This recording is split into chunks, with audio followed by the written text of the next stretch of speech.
Bueno, prest bali magaude hasingo gera. Egunon guztioi. Gaurko komunikazioan edo prentsaurreko horren helburu nagusia da zuei jakinaraztea berri bat guretzako oso importantea dana. Eta Denis bera eta bere taldea aspaldiko urtetan lantzen ari den eta haitu den proiektu bat. Eta beraz gaurko diputatu kontseiluan hartu berri dugun erabakia. Eta da justu, Koldo Mitxelena berriaren lehiaketako obratako lehiaketa martxan jartzen dugula. Beraz, prozedimentu hori adjudikazioko prozedimentua jartzen dugu martxan, ikusten dugu, 3 hilabeten hola adjudikatzeko moduan izango garela, eta beraz, aurten bertan obrak hasteko erabaki hartu dugu aurko kontseilu honetan. Esan, orain dela astebete aurkeztu genuela etorkizunerik ezen kudeaketa planaren plana edo bera, proiektua, eta bertan prentsaurrekoan galdetzen zenutela batzuk, kazetari batzuk obrak nola joango ziren, ze data geneuzkan, eta esaten genuen obra bakoitzaren eta proiektu bakoitzaren ibilibidean hori aipatuko genuela. Gaur egiten dugu lehenengo movimendu importantea, Koldo Mitxelena liburutegi bezala, liburutegi berri bezala, etorkizunarik izen barruan proiektu estrategiko bezala dago, eta beraz, guretzako lehenengo urratxe importante bat egiten dugu aurtengoan.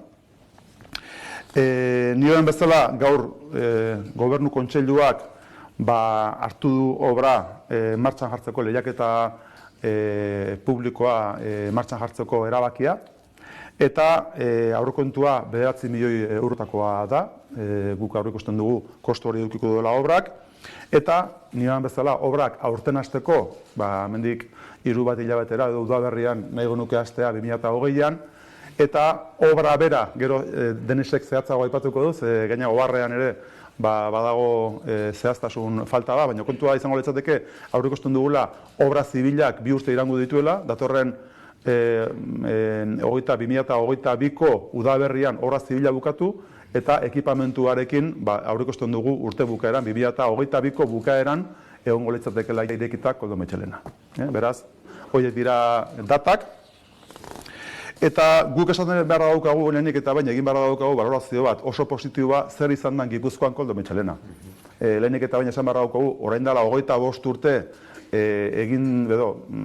azken eraberritzea egin zenean azpiegitura funtsezko bat sortu zela Gipuzkoarentzako, oso ongi baloratua, jendeak asko erabilia, beraz guretzako Foru Aldundi bezala ohore bat izan da eta harroa gaude horrek eman duen errendimentuaz, batipat kultura eta euskarazko kultura sustatzeko azkeneko 25 urtetan Gipuzkoan. Erreferentzi nagusi bat izan da, guretzako funtsezkoa.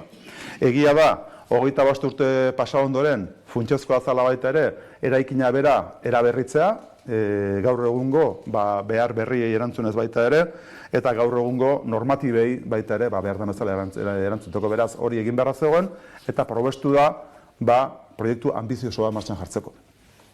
Guk uste dugu, 21. mendean, kulturak behar dituela baita ere ikuspegi berriak, eta ikuspegi berri horiekin azpiegitura berriak. Eta Koldo Mitxelena berriak erantzuten dio justu behar horri eta aukera berri horri. Guk uste dugu, dana dakigu, digitalizazio prozesu batean gaudela, beraz kultura ikuspegi digitaletik ari da transformatzen, transformazio horri erantzun beharra daukagu, baina ez duguna nahi da prozesu horretan irakurzaletasunak atzera egitea. Guretzako funtsezkoa da. Beraz, digitalizazioa baino mantenduz jendeak irakurtzeko daukan ohitura, belaunaldi berriek berriro ere jarraitu dezaten irakurtzen. Uste dugulako irakurtzen duen gizarte bat, gizarte kritikoa dela, gizarte askea dela, eta gaur egun dauzkagun, mundu mailan dauzkagun mamu guztiei aurre egiteko funtsezkoa dela mantentzea irakurtzaletasuna, persona kultuak, kritikoak eta askeak edukitzea. Eta horregatik, guk uste genuen etorkizunarik izaren barruan, azpiegiturak, industria, proiektuak badauzkagu, gaur egungo agenda politiko berriari erantzuten diotenak, eta kasu honetan guretzako funtsezkoa da, kulturaren ikuspegitik ere edukitzea baita ere agenda ambizioso bat eta aitzindaria baita ere Gipuzkoan. Eta Koldo Mitxelena da gure buke insignia arlo horretan. Instituzionalki ematen dugun apustu horretan, Koldo Mitxelenak dauka protagonismo oso importante bat. Simplemente, antes de dar la palabra a Denis, hablar de que justo la semana pasada hablábamos y hicimos una rueda de prensa, una comunicación en torno al plan de gestión de Etorkizuna Eraikiz, y en esa comunicación se nos preguntaba, bueno, cuáles eran las fechas de la puesta en marcha de los proyectos estratégicos, ¿no?, de los centros de referencia. Pues bien, le contestamos que según se fueran poniendo en marcha cada uno de ellos, lo daríamos a conocer, y hoy tenemos el primer capítulo, el capítulo del Koldo Mitxelena Berria. Hablamos de que hoy en el Consejo de Diputados hemos puesto en marcha, sacamos ya a concurso las obras del Koldo Mitxelena. Pensamos que en unos 3 meses aproximadamente, siendo prudentes, se va a poder producir ya la adjudicación de las obras y comenzarían ya de un modo inmediato las mismas. Con lo cual, en la primavera de 2020 comienzan las obras en el Koldo Mitxelena. Sabemos que eso puede tener también sus afecciones, pero es un paso absolutamente imprescindible, y el tiempo de ejecución de las obras, en lo que sería obra civil, sería de 2 años. Nos colocamos en la primavera de 2022, y luego la propia equipación, el equipamiento del Koldo Mitxelena nos llevaría a finales de 2022 como fecha probable de apertura a todos los efectos del nuevo Koldo Mitxelena. Finales de 2022. Somos muy conscientes de que el Koldo Mitxelena ha sido un referente hasta ahora y lo seguirá siendo, pero ya va a ser una biblioteca del siglo XXI. En ese proceso imparable de digitalización de nuestra sociedad, somos muy conscientes de que tenemos que mantener el hábito de la lectura, porque sin hábitos de lectura, sin leer libros, independientemente del formato que sea, pero continuar con la cultura de la lectura nos lleva a mantener una ciudadanía culta, crítica y libre. Y pensamos que en estos nuevos tiempos ese valor es fundamental, también desde la perspectiva estratégica de la Diputación. Pensamos que el modelo del territorio de Guipúzcoa se tiene que basar sobre todo en una ciudadanía empoderada, libre, también evidentemente organizada mediante la sociedad organizada, el capital social, pero en los individuos también son un elemento, un factor fundamental, y en ese aspecto mantener y fomentar en un mundo absolutamente digitalizado el fomento y la cultura de la lectura para nosotros es un valor absolutamente estratégico. Y por eso este proyecto está dentro de Etorkizuna Eraikiz, y pensamos que es uno de los pilares del futuro del territorio de Guipúzcoa, y por eso le hemos dado esa importancia también desde la perspectiva de la inversión. Estamos hablando de unos 9 millones de euros, que es una inversión pues muy importante para la Diputación. Eta besterik gabe, Denis, zuek hitza. Oso ondo, Markel. Mila esker. Eta pixkandik helduko diot, bain diputatu nagusiak esan dituen azkeneko hitzei, esplikatzeko azken batean, nola gauzatuko dugun berak politikoki markatu dituen helburu horiek, helburu kultural horiek, edifizioa berrian, ez? Edifizioa berdina da, baina eraberritu egingo dugu, eta gustatuko litzaiguke esplikatzea solairu zeintzu aldaketa izango dituen, zeintzu metro irabaziko dituen, eta batez ere zeintzu berrikuntza sartuko ditugun, ez?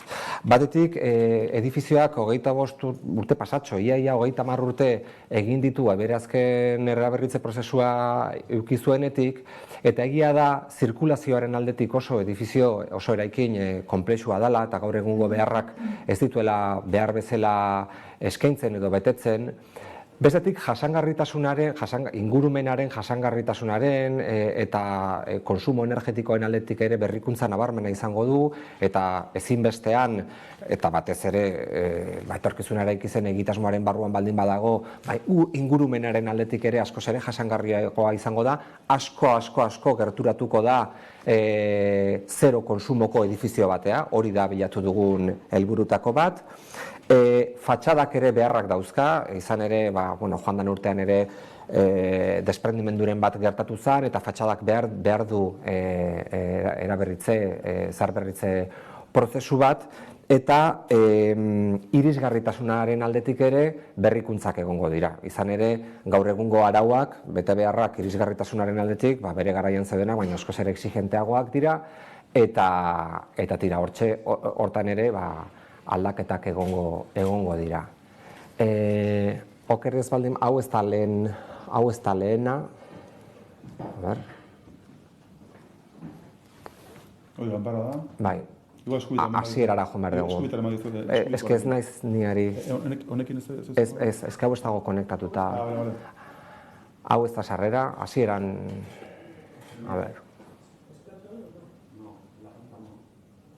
A ver, hau da sarrera, bale. Bueno, solairu joango gera errepasoa egiten, ia, honek funtzionatzen duen, punteroak,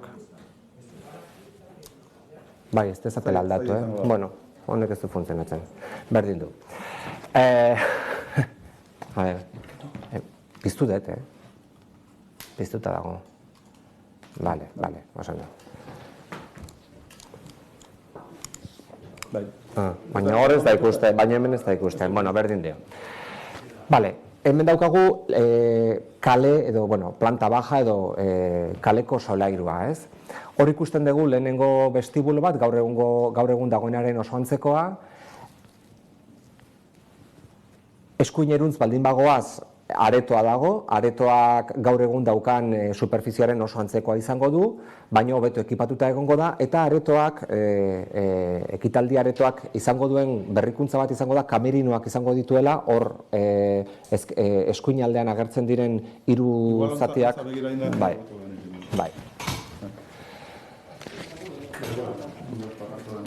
Bueno, hau izango litzateke vestibulua, hemen daukagu ekitaldi aretoa, eta hemen kamerino batzuk egongo dira aretoari zerbitzua emateko.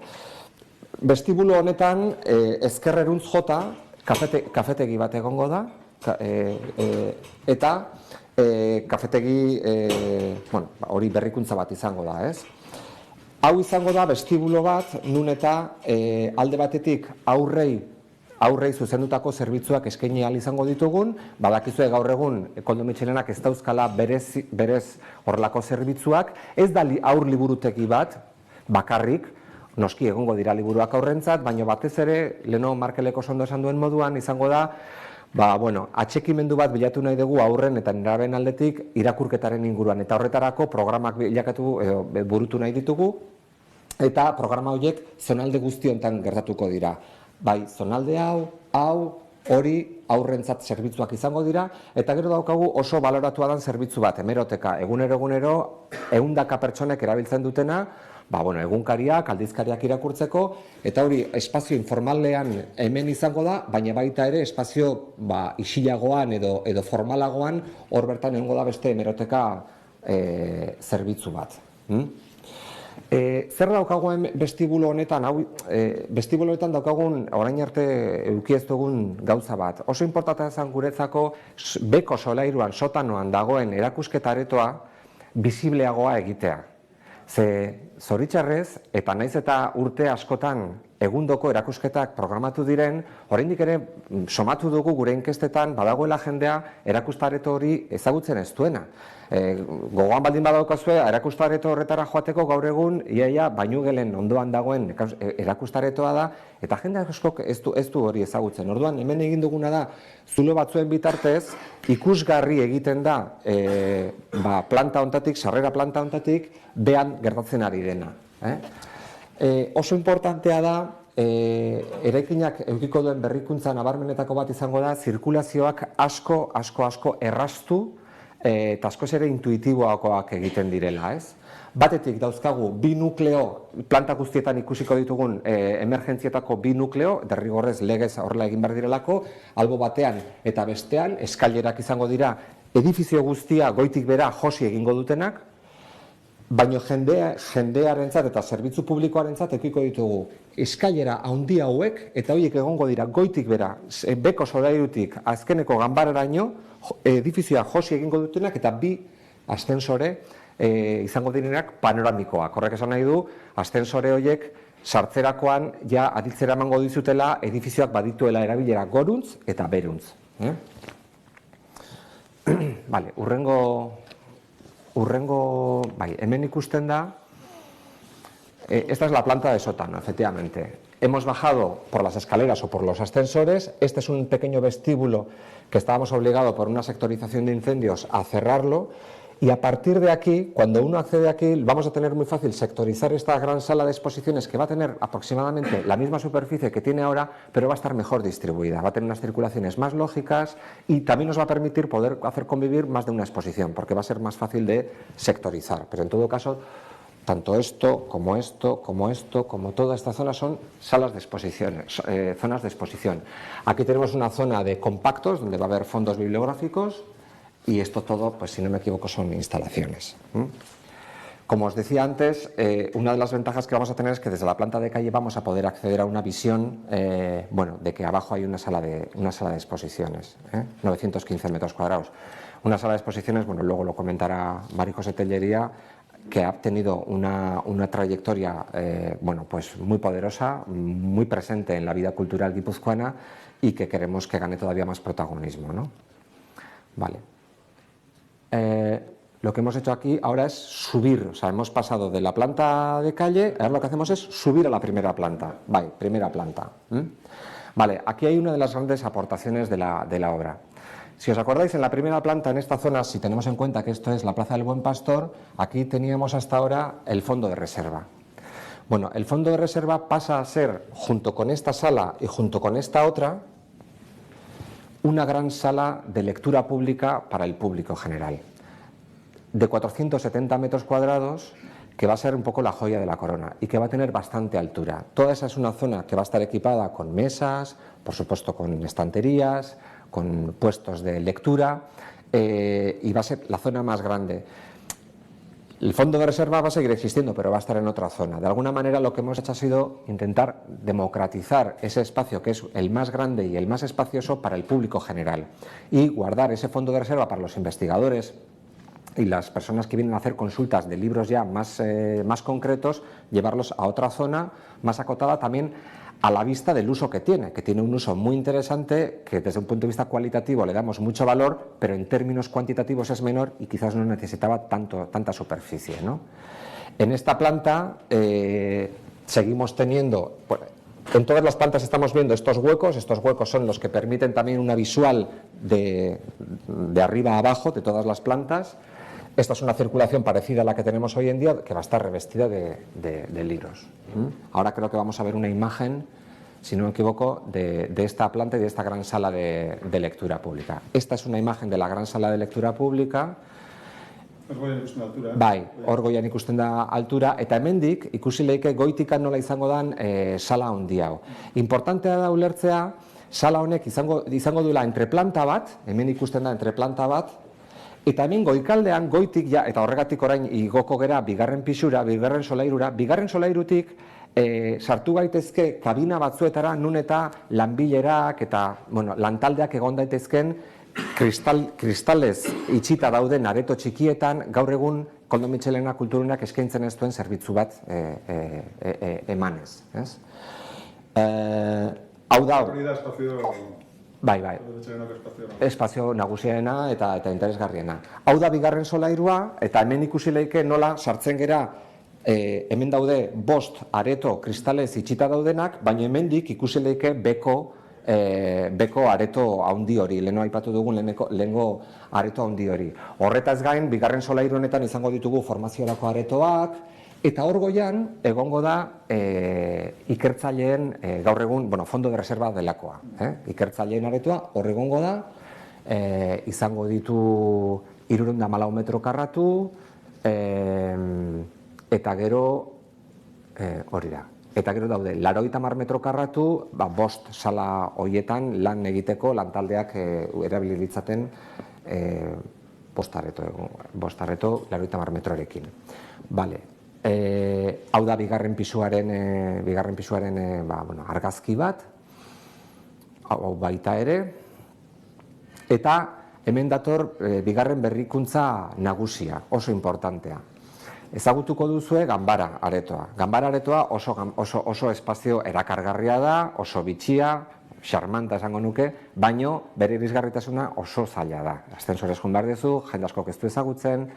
Orduan, egiten duguna da, konexioak, bi ascensoreak eta eskailera nagusiak goraino iritsiko dira, eta hemen hall bat egingo dugu kristalez, eta hemen gaude ja edifizioaren ez dakit kubiertan. Kubierta horren gainean jendea pasa ahal izango da aretora, ganbara aretora, baino lateral batetik, eta horri eman ahal izango diogun erabilera askoz ere anitzagoa izango da. Irisgarriagoa izango da, aretoak berak ere metroak irabazten ditu, gaur egun panel batzuk dituelako eta panel horiek estutu egiten dutelako aretoa, panel horiek kendu egingo ditugu eta aretoa berez askoz arnasa handiago hartuko du eta espaziosoagoa izango da. Hor badago aukera bat, hemen patioak hau ja, esta es una zona de espacio a cielo abierto. Esta es una pasarela acristalada que daría acceso a la gambara. Estamos hablando de la cubierta del edificio. La gambara gana muchísima versatilidad, usabilidad, accesibilidad. Y aquí están las instalaciones, que en eso ese era uno de los grandes hándicaps y uno de los grandes problemas que presentaba el edificio, la necesidad de renovar todas las instalaciones. Se han reordenado muchísimo mejor y además han quedado unos patios que quizás, eso habrá que verlo, se puedan utilizar también por parte del público en un momento dado. Cuando haya actos aquí, este vestíbulo se podrá utilizar, tendrán unas puertas de acceso y parte de estos patios quizás se puedan utilizar por el público. Eso es algo que estamos trabajando. Bueno, hau da argazki bat nun ikusten dan pasadizo hori, leheno aipatu dizuedan pasadizo hori, eta hor hemen daukazuen atea hau izango litzateke ganbarako sarrera, hori da, ganbarako sarrera. Bueno, hori da pixkat obra, esplikatu nahi genizuena. Eta, bueno, Mari Jose Koran agian edukien aldetik. Ese egingo geha, bai.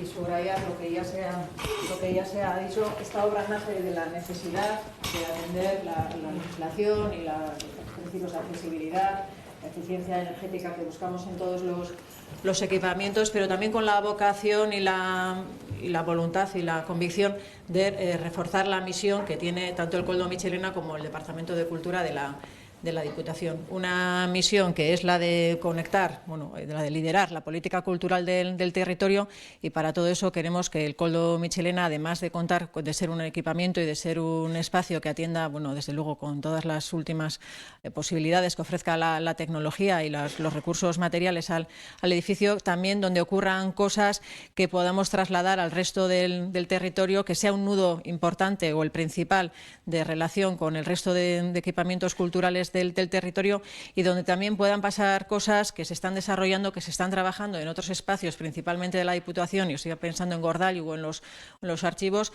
donde no son accesibles o donde no hay una afluencia importante del público, como en el caso del Koldo Mitxelena, y que programas, proyectos o obras que tenemos en esos espacios pues se puedan mostrar también desde allí. El principal, o lo que hemos tenido en cuenta desde que empezamos con esta iniciativa, ha sido, lo que decía desde el principio, cuidar lo que ya se está haciendo y sumar, sobre todo. Cuando hablamos de sumar, hablamos de atender a nuevos públicos, además de mantener los servicios que ya existen y que ya ha presentado Denis. Estábamos hablando sobre todo del público infantil y juvenil, que va a tener espacios dedicados a esas franjas de edad, y con esa voluntad que esto, desde luego, todo lo que estamos haciendo es para fomentar esa lectura que intentaremos o creemos que servirá para hacer esos ciudadanos más libres, más críticos y mejores, que es lo que todos buscamos desde las instituciones y desde luego desde todos los ámbitos. También un horario más amplio. Esto nos va a permitir, y bueno, en los excesos y en la distribución de las salas, tal y como planteado Denis, pues también nos permitirá, bueno, pues abrir unos espacios y no todo el equipamiento, y bueno, también eso permitirá, bueno, pues unos horarios distintos en función de las épocas o de las demandas del público, porque también lo que vamos a buscar es esa relación constante con los ciudadanos, con el público que ya asiste, con el público que esperamos atraer y con ese público al que nunca vamos a renunciar y al que siempre vamos a buscar por medio de nuevos programas y de iniciativas. La idea es generar una gran comunidad de los propios usuarios, pero también con otras instituciones, como decía antes, para ser capaces de buscar una eficacia mayor a todo lo que esperamos que podamos ahí celebrar y y hacer que pase entre todos, y como decía, bueno, pues que las iniciativas que allí se planteen, bueno, pues también tengan sus tentáculos, sus patas, que se distribuyan en el territorio. Un espacio generador de comunidad, una comunidad que buscamos, bueno, que encuentre allí no solo servicios diversos o que acuda a uno de los servicios, sino también en esta obra se plantea y se busca que quien acuda a la biblioteca pues sepa lo que está ocurriendo en la sala de exposiciones y buscar o suscitar esa curiosidad para que los usuarios realmente sean usuarios y personas que disfrutan de la cultura, también del salón de actos, donde desde luego seguiremos con la actividad, y que también buscaremos, bueno, pues una mayor complicidad en la programación y en las actividades con lo que ya pasa en la biblioteca, y queremos que siga pasando y que pasen más cosas.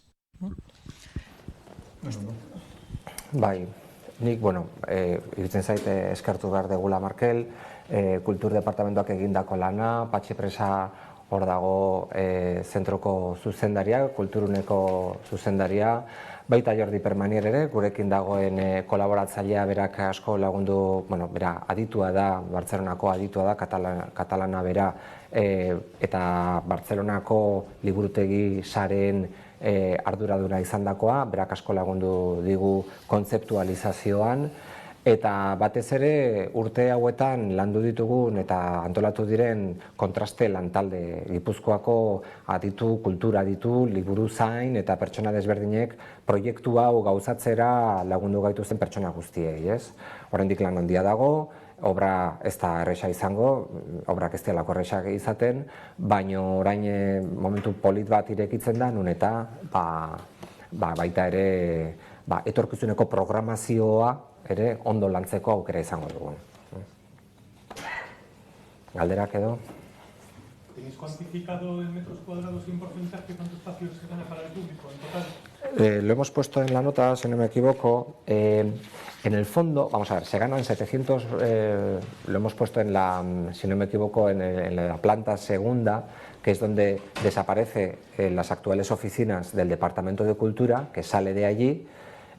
Hay superficie recuperada en esta planta es de 780 metros y es para la biblioteca, para el servicio de biblioteca. Eso es lo que la biblioteca gana. Es verdad que esa no es la ganancia neta, porque también con los nuevos requerimientos arquitectónicos teníamos que meter los dos núcleos de comunicaciones laterales, que son los de emergencias, y eso nos resta algo de espacio, pero podrían ser cerca de 500, 600 metros netos los que se ganan. Para nosotros era importante también sacar, entre comillas, el Departamento de Cultura, porque ese es un espacio pues, muy codiciado, muy interesante y muy valioso. Tener ahí puestos de trabajo, digamos, del departamento nos parecía que era una pérdida para el disfrute del espacio público y del servicio público de los propios usuarios, de tal manera que el departamento en principio saldrá a otras oficinas y todos esos metros de la segunda planta se ganan para la biblioteca. Van a quedar en esta planta, se puede ver que algunas de las oficinas quedan, porque obviamente pues, habrá personal adscrito a la propia biblioteca que necesitará estar allí in situ trabajando, que son estas, pero estos boxes, digamos, de trabajo en equipo, estas salas de formación, la sala de fondo de reserva, todas esas zonas se ganan nuevas, porque ahora mismo hay oficinas del Departamento de Cultura de la Diputación. ¿Cómo va el proceso de traslado y el préstamo de libros? ¿Cuándo, ese calendario, cuándo se va a cerrar al público? Bueno, nosotros tenemos, como ha dicho el diputado general, la idea de poder arrancar en mayo, finales de mayo, durante la primavera, las obras. Si somos capaces de licitar y de valorar las ofertas y adjudicar en 3 meses, a finales de mayo, calculamos que podemos estar iniciando las obras. Un mes antes tendríamos que cerrar el centro para poder bueno, pues ya trasladar toda la bibliografía, que prácticamente toda la que se oferta hoy en día a nivel de préstamo bibliotecario se va a poder seguir teniendo en préstamo en el nuevo espacio que se va a abrir en la actual Komiki Gunea, en la calle Reyes Católicos. Ahí vamos a tener hasta un total de 60.000 volúmenes disponibles, que es un porcentaje muy alto, y desde luego se va a hacer una selección y se está haciendo una selección de la bibliografía que más se consulta y que más se pide en préstamo. Ese va a ser un espacio donde además va a haber unos cuantos puestos de lectura de hemeroteca, no muchos, pero unos 15 o así, puestos de hemeroteca de periódicos y de revistas diarias. Ahí se va a poder efectivamente acudir al servicio de préstamo bibliotecario y luego, bueno, pues todo lo que es el servicio de estudio, de consulta de bibliografía patrimonial y demás, lo llevamos a Santa Teresa. Por tanto, en el momento en el que se vaya a cerrar, nuestra idea es que pase el menor tiempo posible entre el cierre de la biblioteca y la apertura de los servicios sustitutivos, el menor tiempo posible. Y estamos trabajando para coordinarlo ya desde hace mucho tiempo muy bien, para que ese tiempo sea el lapso que pase de llevar los fondos y de organizar el servicio. Pero vamos, los contratos con las empresas se mantienen, eso quiero remarcarlo porque es importante. Los contratos con las empresas que nos prestan un servicio en el Koldo Mitxelena y que prestan un servicio muy importante a la ciudadanía se mantienen porque los vamos a tener que seguir necesitando en esos nuevos lugares.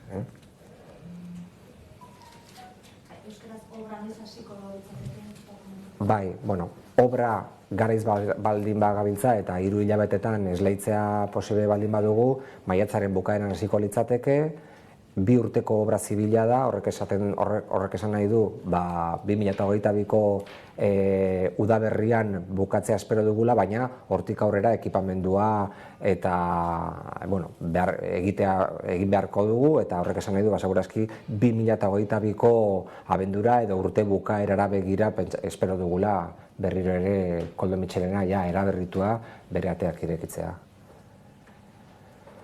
Una precisión, es que no lo he entendido muy bien. Lo de los 600 metros, 500-600 metros, era exclusivamente para la segunda planta.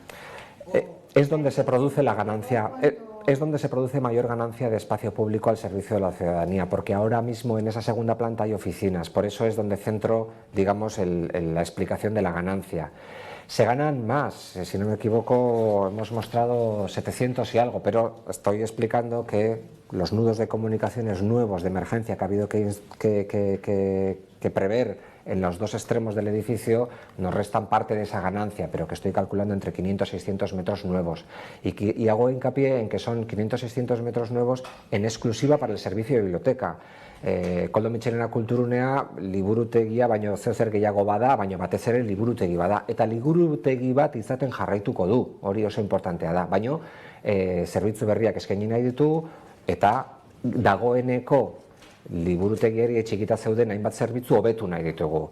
Areto askoz ere hobeto ekipatuta egongo da, gero kafetegi txiki bat egongo da, nik uste horrek ere elkargunerako beste aukera bat ematen diola zentroari, ganbarak ere beste erabilera importante bat izango du eta irabazi egiten du espazio horrek, eta noski erakustaretoa askoz ere aksesibleago izango da, ikusgarriago izango da eta hobeto konektatuta egongo da. Patxi, zenbat bazkide ditu Koldo Mitxelenak?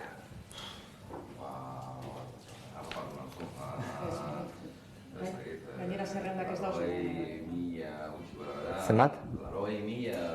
Horren guruan. Egu bajak esaterako ez du jakitzen. Eguneratu gabe, osake... Bai, ez da oso datu fidagarria. Baina, bueno, gaur egun bazkide diren guztiek, zerbitzu sustitutorio horietan, bere karnetarekin, zerbitzuak eskuratu ahal izango dituzte, normal.